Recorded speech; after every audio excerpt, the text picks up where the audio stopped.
छोटा सा गांव था सुखनपुर। वहां रहता था एक मेहनती मगर चतुर किसान जिसका नाम था रामू काका।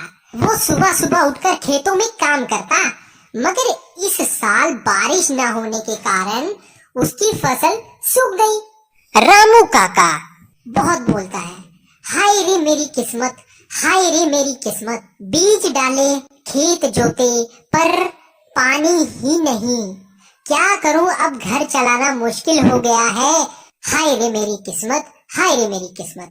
उसी वक्त उसका बेटा गोलू आता है। बाबा, मैंने सुना है पास के जंगल में एक जादुई कुआं है जो कभी सूखता नहीं है। रामू मुस्कुराया, अरे जादुई कुआं, वो तो बच्चों की कहानी लगती है। फिर बेटा बोला, नहीं बाबा, चलिए हम खोजते हैं। कहते हैं कोशिश करने वालों की कभी हार नहीं होती।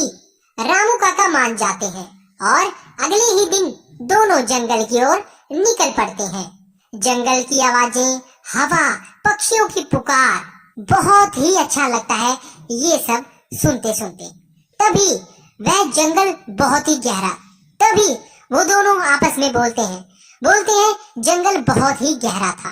पेड़ों पर चमकती बेलें, अजीब सी रोशनी और कहीं कहीं से मीठी गूंज आती थी। अचानक एक पेड़ बोल उठा वहां पर, कौन हो तुम इंसान? इस जादुई जंगल में यूं ही कोई नहीं आ सकता। अरे मैं एक गरीब किसान हूँ, बस अपने खेतों को बचाने आया हूँ। अगर तुम्हारा मन सच्चा है तो ये जंगल तुम्हारी मदद करेगा, पर पहले 3 परीक्षा पास करनी होगी। पहली परीक्षा, एक घायल हिरनी उनके सामने गिरती है। बाबा, लगता है इसे पानी चाहिए। वे अपना आखिरी पानी उस हिरनी को पिला देते हैं। हिरनी ठीक होकर जादुई चमक में बदल जाती है। दूसरी परीक्षा, उन्हें एक बंजर जमीन दिखाई देती है। एक आवाज आती है, यहाँ जीवन लाना है। रामू काका मिट्टी खोदते हैं, पत्ते डालते हैं, बीज बोते हैं। कुछ ही देर में वहां फूल उग जाते हैं। जंगल गूंज उठता है क्योंकि वह सच्चा किसान है। तीसरी परीक्षा, अब उनके सामने 3 रास्ते आते हैं, एक सुनहरी, एक चांदी की और एक साधारण मिट्टी की। बाबा, तो उसका बेटा बोलता है, बाबा सुनहरा वाला लेते हैं। रामू सोचता है थोड़ा सा, नहीं बेटा, असली राह हमेशा साधारण ही होता है। और वे मिट्टी वाले रास्ते पर चलते हैं और वहीं पहुंच जाते हैं जहां है जादुई कुएं के पास। कुएं से नीली नीली रोशनी निकल रही थी। एक जादुई परी उभरती है।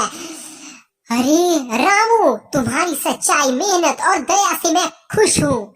अब यह कुआं तुम्हारे गांव को हमेशा हमेशा हमेशा पानी देता रहेगा, सिर्फ तुम्हारी वजह से।